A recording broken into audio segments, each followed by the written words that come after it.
जिन्होंने इससे तालियां कमजोर हैं दोस्तों, मैं निवेदन करता हूं, यहाँ बैठे हैं आप, आपको शपथ है अपने क्षेत्र के लिए, तमाम लोग जितने आए हैं सभी का आभार और माननीय मुख्यमंत्री महोदय से दाहिनी तरफ से अनुरोध करता हूं वो आए और अपने उद्बोधन से हम सबको एक दिशा दें।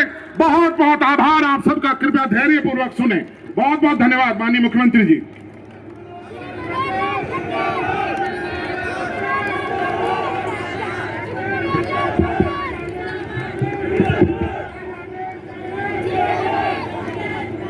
क्रांतिकारियों का यह गांव, आपका जो जज्बा है, जज्बात हैं, उसकी हाजिरी कितनी है जरा पता लगेगी। भारत माता की। ये आवाज तो आपकी ओल्ड फरीदाबाद भी नहीं गई। भारत माता की, भारत माता की। क्रांतियों के जनक, क्रांतिकारी जितने यहाँ हुए, तिगांव गांव की उन शख्सियतों को मैं नमन करता हूं, अपनी ओर से श्रद्धांजलि देता हूं। मंच पर विराजमान हमारे केंद्रीय राज्य मंत्री और यहाँ के सांसद मान्यवर श्री कृष्णपाल जी गुर्जर, कैबिनेट मंत्री हरियाणा सरकार श्री मूलचंद जी शर्मा, हमारे यहाँ के तिगांव के विधायक, बहुत ही जोरदार, मेहनती और एक संघर्ष करने वाले भाई राजेश नागर जी, पटौदी से हमारे विधायक और पार्टी के जिला प्रभारी श्री सतराज रावता जी, जिला अध्यक्ष पार्टी के श्री गोपाल शर्मा जी, विधायक बहन श्रीमती सीमा त्रिखा जी, विधायक श्री नरेंद्र गुप्ता जी, विधायक श्री नयनपाल रावत जी, विधायक श्री प्रवीण डागर जी, विधायक श्री सुभाष सुधा जी, श्री अजय गौड़ जी, श्रीमती नीरा तोमर जी, श्री संदीप जोशी जी। बहुत लंबी लिस्ट है। मंच पर बैठे हुए सभी हमारे, और जो सामने इतना बड़ा मंच है उधर बैठे, और जनता जनार्दन में बैठे हुए सभी हमारे सज्जन वृंद, बुजुर्गों, नौजवान साथियों, माताओं, बहनों, पत्रकार, छायाकार मित्रों, हमको मालूम है कि पिछले 2 वर्ष बहुत ही संकट के निकले हैं। कोरोना यानी कोविड-19 जिसको हमने कहा, 2020 के मार्च में शुरू हुआ और आज मार्च 2022 है। बहुत ही दर्दनाक ये साल थे। मन में इच्छा होते हुए भी आप लोगों से मिलने का जो एक सिलसिला जारी रहना चाहिए था, वो मैं रख नहीं पाया हूँ। बल्कि उस समय तो जो संकट था वो कैसे दूर हो। देश का नेता हो, देश का कोई सामान्य नागरिक हो, बच्चा हो, बूढ़ा हो, हर किसी को एक ही चिंता थी कि इस महामारी के संकट में से कैसे हम बाहर निकलें। और मैं धन्यवाद देता हूं अपने देश के माननीय प्रधानमंत्री जी का, जिन्होंने इस कोविड की महामारी से निकालने के लिए बहुत से इंतजाम किए, वैज्ञानिकों को प्रोत्साहन किया, दवाइयां बनी, कोविड को किस प्रकार से भगाना है इसके लिए उन्होंने जो उत्साह, मनोबल, जन जागरण जिस प्रकार का किया, बहुत ही काबिल तारीफ है। और मैं धन्यवादी हूं उनका कि उनके प्रयत्नों से हम कोविड जैसी महामारी में से बाहर निकल आए हैं। प्रभु से प्रार्थना करता हूं कि दोबारा से इस संकट में ना डालें हमको। मानवता के लिए खतरा था, दूर हुआ, लेकिन अब फिर सामान्य कामकाज में हम आ गए हैं। सभी प्रतिबंध जो कोविड के थे वो सारे समाप्त हो गए हैं। और आज उसके बाद हरियाणा में दोबारा से जो रैलियों का सिलसिला मैंने शुरू किया है, सबसे पहली रैली ये तिगांव में आपके बीच में आकर के मैं कर रहा हूं।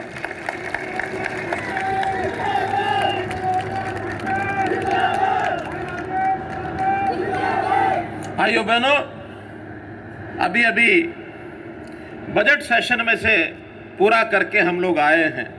साल में एक बार ये बजट का सेशन होता है, सभी विधायक। इस बार बजट का सेशन हमारा बहुत अच्छा रहा। लगभग 21 दिन का ये बजट का सेशन चला और विपक्षियों के पास भी किसी प्रकार का कोई मुद्दा बजट में से ऐसा नहीं मिला जिसमें से कोई उंगली उठा सके। हाँ, चूंकि नाम ही विपक्ष है, इसलिए कुछ ना कुछ मीन मेख निकालना ये उनका धर्म है। कहीं भी जाकर के कुछ भी बोलते रहे कि आपने ऐसा किया तो ऐसा नहीं किया, ऐसा किया तो ऐसा नहीं किया। हम में कुछ लोग पंजाबी भाषा समझते होंगे, पंजाबी में कहावत है, उसका हिंदी भी अनुवाद कर दूंगा मैं। कहावत क्या है? आटा गुंदी हिल्दी क्यों है। अर्थात कोई महिला जब आटा गूंथती है तो उसको आरोप लगाए कि आटा गूंथते हुए हिलती क्यों है। भाई, महिला आटा गूंथेगी तो हिलेगी, बिना हिले तो आटा गूंथा नहीं जाता। अब इस प्रकार के आरोप हमारे कांग्रेस के मित्र, हमारे विपक्ष के मित्र, सब लोगों ने खड़े होकर के बोला। जो बात हमारे कृष्णपाल जी कह रहे थे, भ्रष्टाचार की बातें तरह तरह की उन्होंने उठाई, लेकिन मैं आपको ये बताना चाहता हूं भाइयों बहनों, ये भ्रष्टाचार, कांग्रेस जो है इस भ्रष्टाचार के कालख में लगातार जब तक उसने राज किया वो दबी रही है। और सही मायने तो भ्रष्टाचार के कारण से सारे देश में उनको एक एक प्रांत खोना पड़ गया। केंद्र में कभी आगे आने वाली नहीं है। कांग्रेस मुक्त भारत हो गया है। कांग्रेस का तो छोटा मोटा बचा हुआ विषय वो भी सारा खत्म हो जा रहा है। कांग्रेस कभी भी जो भ्रष्टाचार करती थी वो दबाती नहीं थी, न कल दबाती थी न आज दबाती है। और जब उनसे पूछा जाए भ्रष्टाचार के बारे में तो नाम भी नहीं बताते हैं। उन्होंने एक बार सदन में कह दिया कि एक किसी अधिकारी का नाम लेकर के कि उसने जो है भ्रष्टाचार किया है, नाम नहीं लिया, उसका ओहदा बताया। मैंने कहा भाई नाम बताओ। आखिर तक 22 दिन में पूछता रहा, कांग्रेस के नेताओं ने उस अधिकारी का नाम नहीं बताया। क्यों? क्योंकि कहीं ना कहीं इन अधिकारियों के साथ उनकी भी आज सांठ-गांठ चलती है, अभी भी चलती है।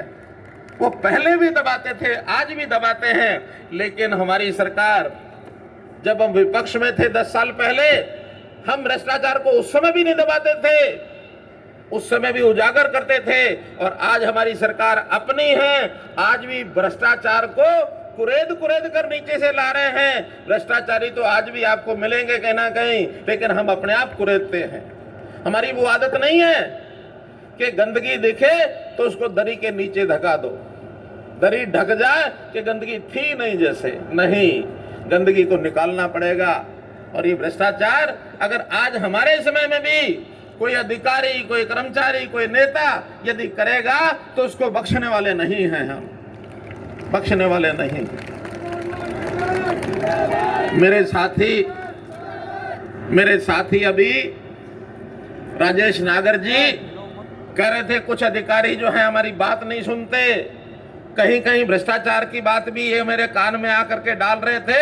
मैंने कहा मुझे लिख के दे दो। और अभी इन्होंने मुझे 4 अधिकारी लिख के दिए हैं, 4 के नाम। 15 दिन में उन अधिकारियों में से एक भी फरीदाबाद में रुकेगा नहीं। शिकायत सिद्ध पाई गई तो उनको अंदर ठोक देंगे, सलाखों के पीछे ठोकेंगे उनको, क्योंकि हमने पिछले दिनों में ठोके हैं। पिछले दिनों में हमने भ्रष्टाचार करते हुए बड़े बड़े अधिकारी ठोके हैं, उनकी नौकरियां चली गई हैं।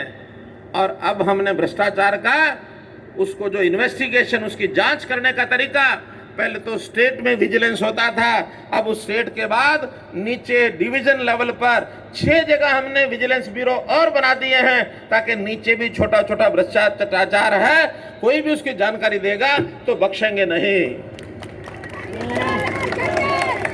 भ्रष्टाचार का काल मनोहर लाल, ये भ्रष्टाचार को जड़ से उखाड़ना, ये हम पहले दिन से जब आए थे, 0 टॉलरेंस फॉर करप्शन, ये बात कह के आए थे, आपसे वादा करके आए थे। अभी फिर उस वादे को दोहरा रहे हैं कि कहीं भी कोई भ्रष्टाचारी मिले तो आप लोगों को केवल मात्र जो सूचना होती है वो देनी है। सूचना किस प्रकार से आप पहुंचाते हैं हमारे पास, ये आपको देखना है, बाकी हम देखेंगे। हम सत्ता में आए हैं कांग्रेस की तरह नहीं, सत्ता को भोगना, सत्ता को सुख का कारण बनाना, ऐसा नहीं। मोदी जी ने कहा मोदी प्रधानमंत्री नहीं है, मोदी प्रधान सेवक है। हमारा हर नेता वो आपका सेवक है। हम सत्ता को सेवा का साधन बनाएंगे और ये आज तक कभी देश में किसी ने होने नहीं दिया। तो इस सत्ता को सेवा का भाग बना करके हम चल रहे हैं। हमने अपने बजट में भी अगर सबसे ज्यादा चर्चा की तो एक शब्द बार बार आपको अखबारों में पढ़ने को मिला होगा या टीवी में सुनने को मिला होगा, वो शब्द था अंत्योदय। नया शब्द है अंत्योदय। हम जानबूझ के लाए हैं इस शब्द को, क्योंकि कभी कोई समय था जितने नए शब्द आते थे पहले उस समय इस्तेमाल नहीं होता था, धीरे धीरे सीख जाते थे। इस शब्द का अर्थ क्या है? अंत्योदय, अंतिम का उदय। आखिरी जो आदमी है लाइन में, जो सबसे कमजोर है आमदन में, रोजगार में, उसके सिर पर छत नहीं है, घर में गरीबी है, सबसे पहले उसकी चिंता करेंगे और उसको ऊपर उठा करके उसका साधन कैसे उसके बढ़ जाए और कैसे अपने परिवार का गुजारा कर ले। राजनीतिक ये कहते हैं कि हम जो है नीचे तक की चिंता करेंगे, आखिरी व्यक्ति तक पहुंचेंगे। ये एक लाइन होती है, हमने मित्रों वो लाइन बदल दी है। हमने कहा कि आखिरी तक पहुंचेंगे नहीं, हम आखिर से शुरू करेंगे और शुरू करते करते ऊपर आ जाएंगे। आज हमने हर परिवार का डांटा, व्यवस्थाएं बदली हैं, परिवार पहचान पत्र हमने बनाए हैं, सबको बन गए होंगे, मिल गए होंगे, और हर एक परिवार में कितने सदस्य हैं, कौन क्या करता है, पढ़ाई करता है, काम करता है, बेरोजगार है या कोई बुजुर्ग हो गया है, कोई कर्मचारी है, कोई पेंशनधारी है, सबकी जानकारियां, और परिवार की कुल आय कितनी है। जो परिवार के ऐसे आय हमको जिनकी जांच हो गई है 1 लाख रुपया साल से कम है, हमने उनको बुला करके मेले लगाए हैं। मेले लगा करके सरकारी योजनाएं, लगभग 55 योजनाएं ऐसी हैं जो लोग काम करें तो अपने रोजगार को आगे बढ़ा सकते हैं। कहीं उनको सीखने के लिए स्किलिंग के कोर्स हमने कहे हैं, कोई काम सीख लो ताकि वो काम करना आ जाए आपको। उसमें से बैंक से लोन लेना, लोन लेके देंगे, सरकार की सब्सिडी है वो देंगे, सरकार की ग्रांट है वो देंगे, लेकिन आपकी आय 1 लाख से ऊपर होकर के कम से कम 2 लाख रुपया साल की हो जाए तो घर में 2 समय की रोटी ठीक बन जाएगी। केवल नारे देने वाले चले गए, हम गरीबी हटाएंगे, ये नारों से नहीं हटती है और केवल मुफ्त बांटने से भी नहीं हटती है। हमारा एक पड़ोसी मुख्यमंत्री, उसने क्या कर रखा है कि मैं लोगों को मुफ्त ये बांटूंगा, ये बांटूंगा, ये बांटूंगा। क्या मुफ्त बांटने से किसका भला हुआ? एक तरफ मुफ्त बांटने वाले, एक तरफ हम रोजगार लेकर के देने वाले, ताकि अपने 10 हाथों से, 10 उंगलियों से, 10 नाखूनों की कमाई से वो अपने आप को ऊपर उठाए और अपना जो है घर संपन्न करे, अपना गुजारा ठीक करे। बोलिए हाँ ना बताना, मुफ्त देना ठीक है कि गलत है? मुफ्त देना ठीक है कि गलत है? रोजगार देके कमाई बढ़ाना ठीक है कि गलत है? रोजगार देके कमाई बढ़ाना ठीक है कि गलत है? अब ये चीज हमको समझनी पड़ेगी। हमको लोग डराते हैं कि वो तो मुफ्त बांटने लग गया, मुफ्त बांटेगा तो कल को लोग लालच में उसके पास जाएंगे, आपका पल्ला छोड़ जाएंगे। हमने कहा मुफ्त तो हम नहीं बांटेंगे। मुफ्त बांटने से इस समाज को पंगु नहीं बना सकते। हम इस समाज को अपने पैरों पर खड़ा करना चाहते हैं। उसको पढ़ाएंगे, उसको रोजगार दिलाएंगे, उसको कोई ना कोई स्किलिंग, हुनर ये सिखाएंगे।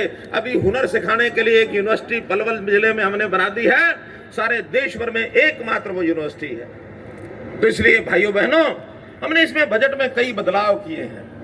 लोगों का कैसे रोजगार बढ़े, कैसे सबका समान विकास हो, कुछ व्यवस्थाएं बदली हैं, लोगों को रोजगार मिले, शिक्षा में शिक्षा का स्तर अच्छा हो। हमने जगह जगह पर मॉडल संस्कृति स्कूल खोले हैं ताकि अच्छे अध्यापक हों, शिक्षा का स्तर ऊंचा हो, प्राइवेट स्कूलों के बजाय सरकारी स्कूलों में बच्चे पढ़ने के लिए आए।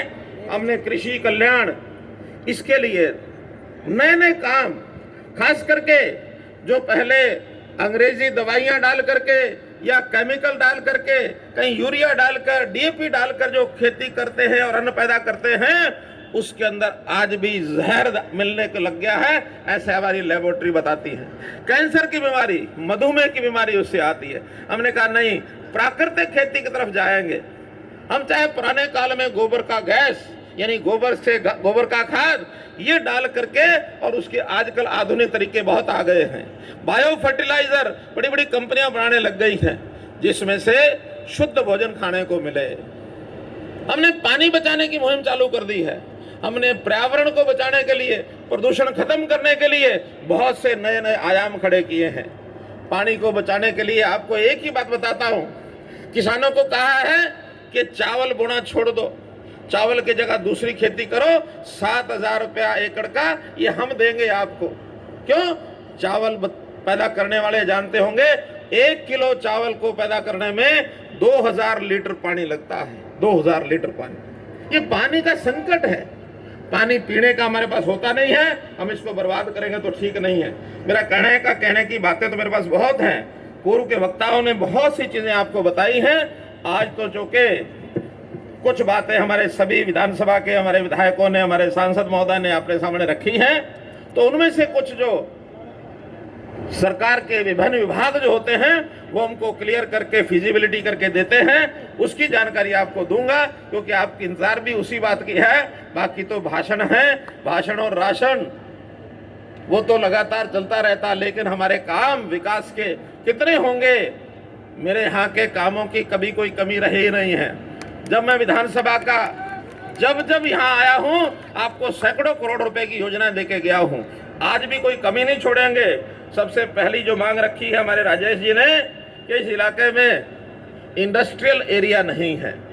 कुछ गांव की जमीन बताई है, लगभग 600 एकड़ जमीन यहाँ है। उस 600 एकड़ में हर एक ब्लॉक के अंदर हम 50 से 100 एकड़ तक के ऐसे एरियाज में पद्मा स्कीम में वहाँ छोटे छोटे प्लॉट बनाकर लोकल आदमियों को रोजगार कैसे मिले, इसकी योजना बनाएंगे ताकि आपके नौजवानों को रोजगार मिले।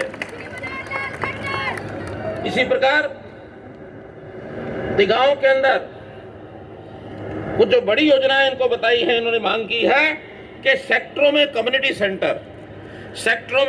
सेंटर के लिए 10 करोड़ रुपया मंजूर किया है, ताकि कुछ सेक्टरों के अंदर इस बार वो कम्युनिटी सेंटर बन जाए।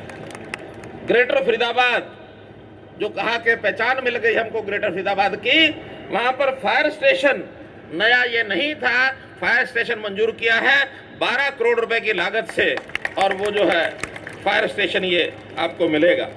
इसी प्रकार मित्रों, बल्लभगढ़ में अब स्कूलों की बात है। लगभग 20 स्कूल ऐसे हैं जिनकी बिल्डिंग्स जर्जर थे, जिनको बनाने के लिए, और मुझे कहा गया है उसमें तिगांव के भी हैं, बल्लभगढ़ के हैं, बड़खल के हैं, फरीदाबाद के हैं, ऐसे 20 स्कूल हैं। नाम पढ़ूंगा, टाइम लग जाएगा, लेकिन इसके लिए 47 करोड़ रुपया ये मंजूर कर दिया है, और सब विधायकों को बता देंगे कौन कौन से किए हैं। फिर जो Faridabad metropolitan development authority FMDA जिसकी चर्चा हमारे कृष्णपाल जी कर रहे थे, उसमें बल्लभगढ़ विधानसभा में पीने के पानी की जो समस्या है, रेन्यूअल लाइन 1 पर 4 बड़े रेन्यूअल ट्यूबवेल लगाने की योजना बनाई है, और ये जो है ये काम जल्दी हो जाएगा, मंजूर कर दिया है। 14-15 की डिवाइडिंग, 16-17 की डिवाइडिंग, उसकी स्टॉर्म वाटर ड्रेन 20 करोड़ रुपया मंजूर कर दिया है।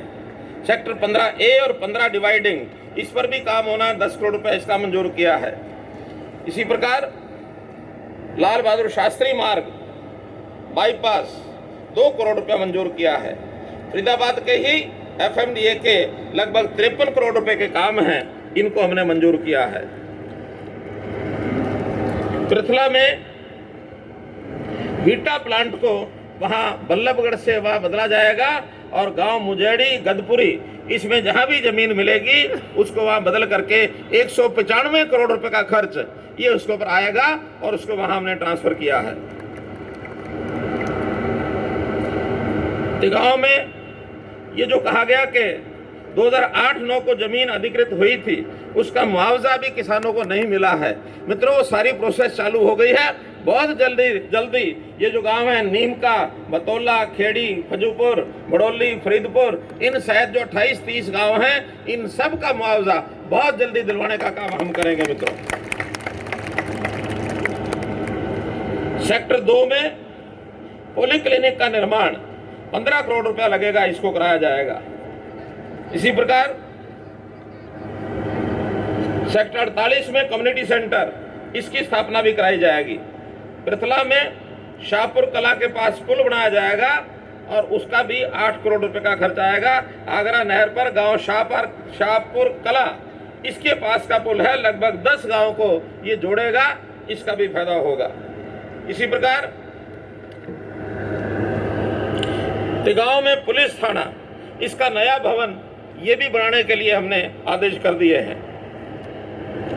बल्लभगढ़ में एक एलिवेटेड पुल की ये मांग है कि मेन रोड से कल्पना चावला जो पार्क है उसके ऊपर से 2 किलोमीटर का जो एलिवेटेड पुल ऊपर पुल जाएगा, ताकि वहां का जो जाम लगा रहता है ट्रैफिक का, वो जाम नहीं लगेगा और जेवर एयरपोर्ट पर सीधा रास्ता खुलेगा। ये भी लगभग 350 करोड़ रुपए का लागत का ये जो प्रोजेक्ट है, इसको बनाया जाएगा।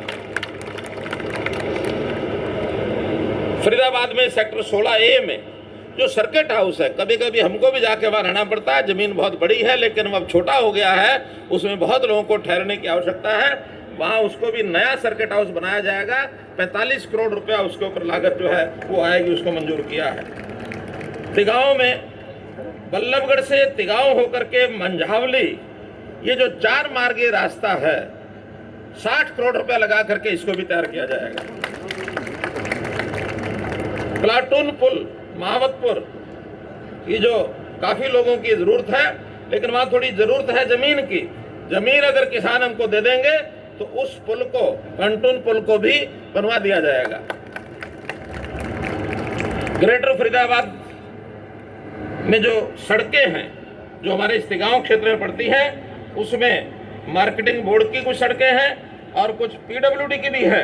ऐसा कुल मिलाकर ये सड़कें हैं 25 सड़कें। इन 25 सड़कों के लिए 67 करोड़ रुपया, 67 करोड़ ये मंजूर किया जाता है। 25 की 25 सड़कें, इसके ऊपर काम होगा। ऐसे ही पृथला में भी कुछ मार्केटिंग बोर्ड की हैं, कुछ PWD की हैं, इनके लिए भी 91 करोड़ रुपया उसका भी मंजूर किया जाता है। भाइयों बहनों, कुछ काम नगर निगम के और पंचायतों के लिखे हुए हैं।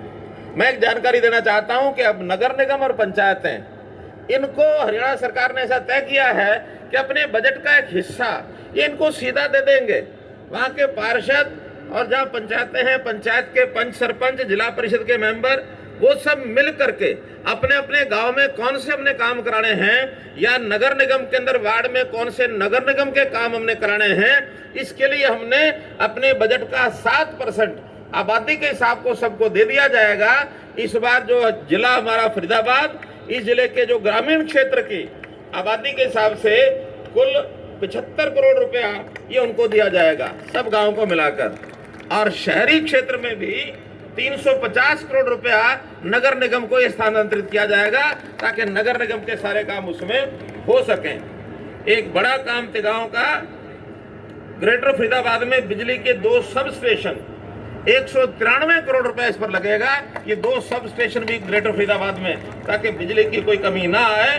तो इसलिए मित्रों, वो कहते हैं लूट लिया। 1055 करोड़ रुपए की अनाउंसमेंट में तो मैंने सीधी की है, 1055 करोड़, और 425 करोड़ गांव के और शहर के, जो मैंने 7% का बताया, 425 करोड़ रुपया, वो 1480 करोड़ रुपए की घोषणाएं ये आज मैंने की हैं। और लगभग 40 करोड़ रुपए के जो आज 7 प्रोजेक्ट शिलान्यास किए हैं, तो इन सबको मिलाएं तो लगभग 1550 करोड़ रुपए का काम ये आज आपके सामने मैंने किया है। और भाइयों, एक जो हमारे मंत्री जी ने एक विषय रखा है कि मंझावली पटवार हल्का और मंधावली पटवार हल्का, ये दोनों हल्के तहसील तिगांव में ये भी जोड़ दिए जाते हैं, ताकि लोगों को ये कठिनाई ना हो। इस मांग को भी पूरा किया जाता है।